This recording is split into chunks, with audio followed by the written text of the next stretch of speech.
第296章短暂的对决。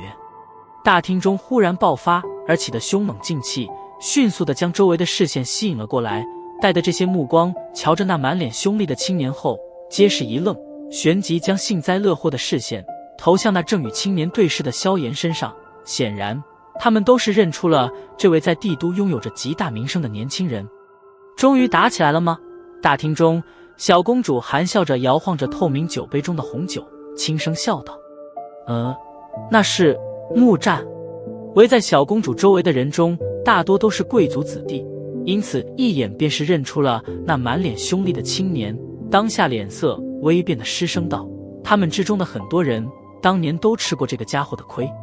难怪你说今晚会发生点有趣的事，原来是说的这家伙。望着那一身青衣的木战，柳灵也是愣了愣，旋即恍